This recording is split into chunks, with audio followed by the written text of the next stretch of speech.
breakthrough in my life after so many years of infertility.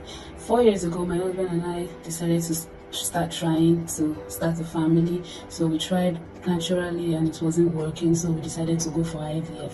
We went for IVF and we paid millions for the procedure. Unfortunately, after the first procedure, I was diagnosed with empty follicle syndrome. I was producing follicles, but they were empty, and that was it. It was devastating, and we went ahead with it and nothing still happened. Then we decided to try the second one, and then it happened, and then I was pregnant with twins. It was 1 week before my birthday. I lost the pregnancy. I was devastated. I am an NSPPD, and so I have a certain level of expectation from God. When that happened to me, it broke me. I was crying. I was like, God, am I a potato? Wetin happen? If I be potato, am I a tomato? If I be tomato, use me cook stew. I don't want spoil.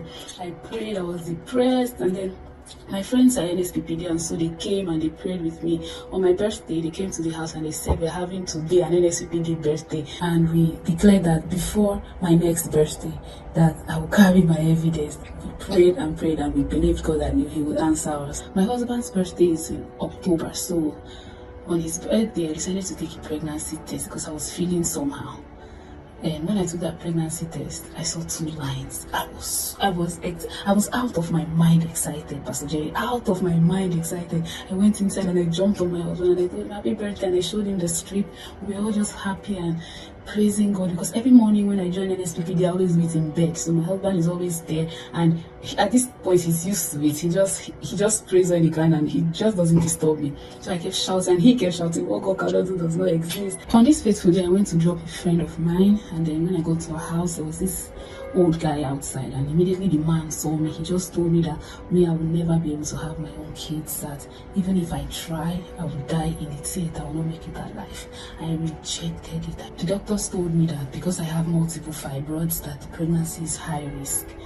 That week I started bleeding. I'm bleeding. Pastor Jerry mentioned that you are bleeding. I don't know who that woman is. You've been believing God for a child.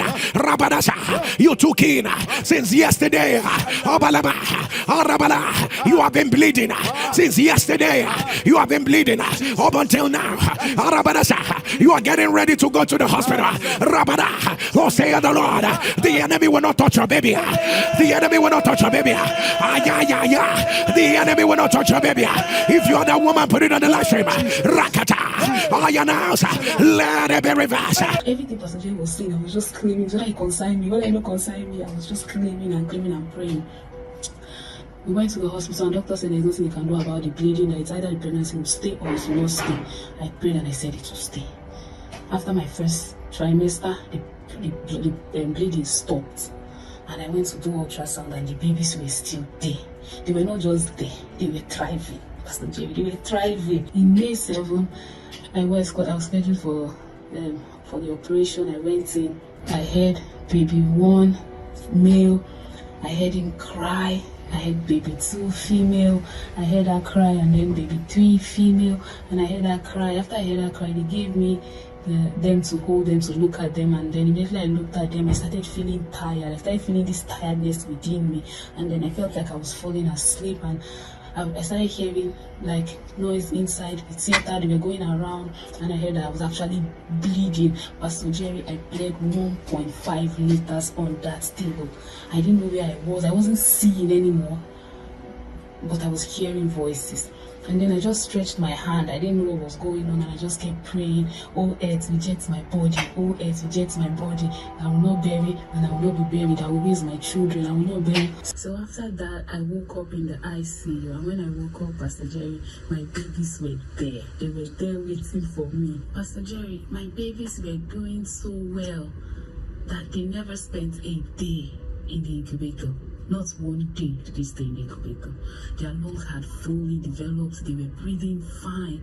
Pastor Jerry, they were born at 2.3 kg each. For triplets, that is a very good weight. And for my size, the doctors were not expecting that kind of baby, because I didn't look like I was carrying that much inside me. I just want to bless God. I just want to bless God, because even me, I don't know how it happened. How will you shout? Pastor Jerry, I can't shout. If I shout, everybody go run, go for hospital. I couldn't. I was out of I was beyond it. Pastor Jerry, thank you so much. Thank you so much. Thank you for your labor of love. Thank you for giving up yourself for God. And most importantly, I want to thank God, because now they run now. Without Him, all these things is not possible. Without Him, nothing is possible. But with Him, every